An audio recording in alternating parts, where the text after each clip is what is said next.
everyone? DJ Dubas here, Metal Time Radio Podcast, doing another movie review. This time, I'm reviewing Beautiful Prison, directed by Joe Valli. If you don't know him, you should check out his YouTube on Media Glitch. He's there with a few other guys he does that with, talk about gaming, games. Sometimes they go live stream for games and stuff, but he's also a director of movies. And so, the other night when we were doing our Versus episode, the topic came up about his movie, Beautiful Prison, done in 2016.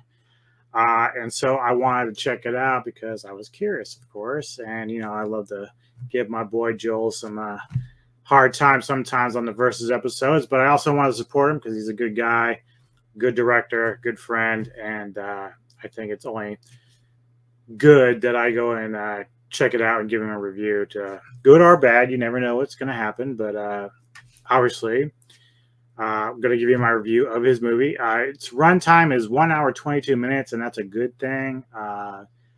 So many times when you watch independent films, people who are just starting out, whether it's actors or directors, most movies sometimes will run like 90, or not 90, but 60 or even less run times. And, you really can't, unless you're just going for all campiness, it doesn't really give you a lot to work with in terms of like depth of characters and, exploring things. So one thing I did like about this is that the runtime was pretty good. It's not super long and it's not really short. It's perfect.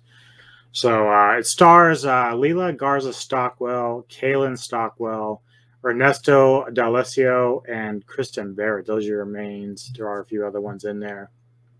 The premise. The film centers around a man named Ben, who, after dealing with a tragic injury as a child, attempts to work a day job with his brother-in-law, Chente. Yet he finds that because of the trauma to his head from his childhood, he has a hard time focusing without making mistakes at work, which puts a strain between him, Chente, and his sister, Angela.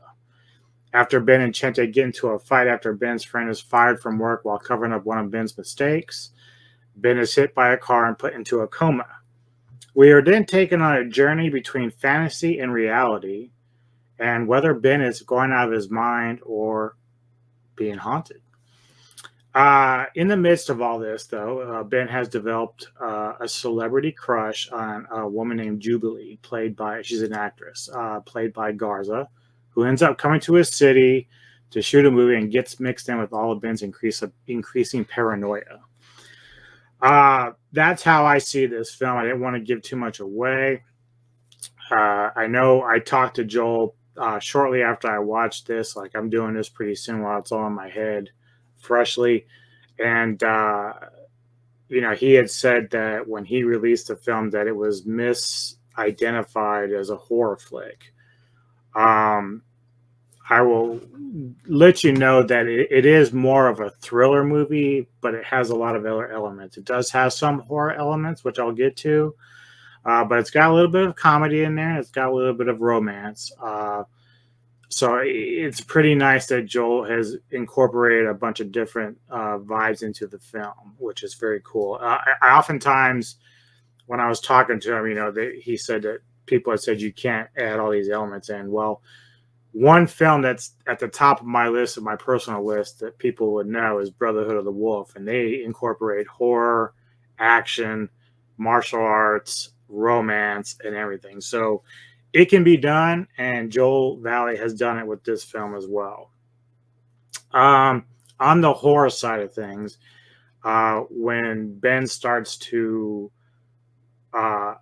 basically, he comes back from the hospital and, he's thinking he feels better. He feels stronger. He's not like screwed up in the head as much as he was before. Like, it's almost like the car accident knocked some sense into him. Right. So, but then he starts seeing things. He starts seeing people that look like either a cross between demons or zombies. In fact, the makeup for these zombie creatures or demons is actually, from what Joel was telling me, is that he managed to hire the makeup artists who work with Robert Rodriguez, who did Desperado and Machete. So the makeup artist for him helped them out on this movie, and the makeup for the zombie creatures looks fantastic. Like, I immediately was thinking Evil Dead when I saw how they looked. Um, as far as the setting, pacing, and soundtrack, everything works flawlessly together. It's cohesive.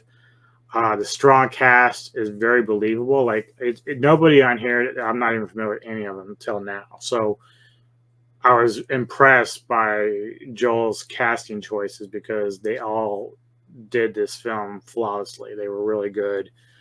Uh, there was kind of a cool moment just for me personally, with some of the music, with the acoustic guitar. It's like a quick moment early when it starts. It was done like 2 or 3 times throughout the film, where it starts, and it just started kind of reminding me of Queensryche Silent Lucidity for a minute, but it quickly goes into its own thing, its own piece of music. But every time it sprung up, I'm like, oh, Silent Lucidity. So I thought that was kind of a cool moment with the soundtrack aspect of this. Uh, let's see, what else are my notes here? The chemistry between Ben and Jubilee is felt throughout the entire film. And so much so that, like, there's a moment when they're in a movie theater as a couple and they're having fun and relaxing. And I sat there and said to myself, man, these two work really good together. So I went to look up their names of the actors involved, and I saw they both had the same last name as Stockwell. So I was laughing with Joel because I was like, for a minute, I was like, wait a minute, is this brother and sister, but they're portraying a couple? So I just had this like really dumb moment, and I realized, oh, they're married. But apparently, they weren't married initially when they started the filming. So this was a film that brought them together, to which they eventually got married afterwards. So that's kind of a cool thing, and that's why you can kind of understand the chemistry that those two bring to the film, because they work really well together. So it really was believable as a couple, and I liked it a lot. There is certainly a lot of tension in the film. So even though it has some horror elements, there's a lot of other tension that goes on. Like I said, between Chente and Ben early on, because of the work related stuff going on, with Chente being his boss, and Ben kind of getting in trouble by fucking up shit, not intentionally, but just he can't keep focused. He has a friend, I think his name is Jerry. I can't remember who the actor is, but Jerry bails him out at one point. That's what starts the fight basically between Chente and Ben, is that Jerry's trying to cover up for Ben because he's Ben's friend, and unfortunately Jerry gets fired in the process because he likes to smoke the weedage, and they get drug tested every time something happens. So that's really the catalyst of what kicks off the problems with Chente and Ben and the sister Angela, who is trying to protect Ben because of the childhood trauma. There was an event that happened that was very traumatic for both of them, and Ben got hurt during that, and so that she's very protective of Ben, but she loves Chente, of course, her husband. One thing that Joe Valley told me about with Chente, the actor Ernesto D'Alessio, I guess you pronounce his last name. He's like a really big actor in Mexico. Like, he's probably the biggest name as far as this cast is concerned. And Joel was saying that at times it could be problematic working with Ernesto because he's a good-looking, sharp-looking dude. So he would always have girls coming by on the sets and being mobbed by them. So they'd always have to work around trying to avoid, all the girls like screaming, "Oh my God, Ernesto!" But the movie just, it has a lot of twists and turns. It's a roller coaster. It reminds me a lot in terms of construction. Even though I asked Joel if these were influenced, he said they weren't. But to me, as a viewer, the way it's constructed is a lot like if you ever saw Jacob's Ladder or Vanilla Sky, which is one of Neko and I's favorite films with Tom Cruise. It has a similar vibe, what's going on between fiction and reality. And it does have a twist ending. So I'm not going to give it away, even though the movie's been out a while. I really don't want this to be a spoiler review, so I want people to check this out. And really, it's on Tubi, so it's for free. Like, you don't even have to pay for it. You can go on there and check it out, and I highly recommend it. Uh, it's really good. It's it's original in its own form. It's very organic, and it just the setting and where the location shots are match everything that's going on in the film. It doesn't look out of place. Again, while talking with Joel about the movie, he was telling me, "Did you catch this? Did you catch this? Did you catch this?" So there were some things that I missed in the film, believe it or not, and so he's gonna do me a solid and send me a DVD because like apparently it's very hard to get.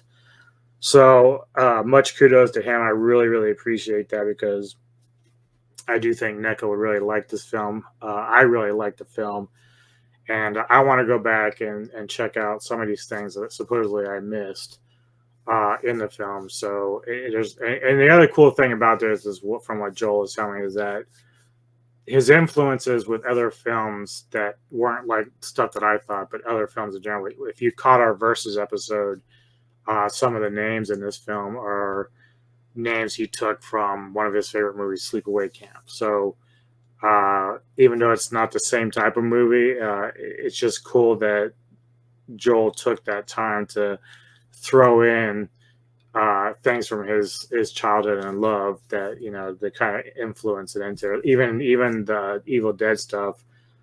There is a moment in there where he kind of gives a nod to Sam Raimi and Evil Dead in there, so be looking for that. Noobs gives this flick a 9 out of 10. So check it out. It's on Tubi. It's fucking good. He's a good guy, good director, and I want to check out some of his other work if I ever get a chance to. And if you're into gaming like he is, that's like his thing outside of the movie stuff. So check out Media Glitch. There are a lot of good guys over there, and they like to talk gaming. They know their shit. And yeah, check out Beautiful Prison, folks. And I will see you next time.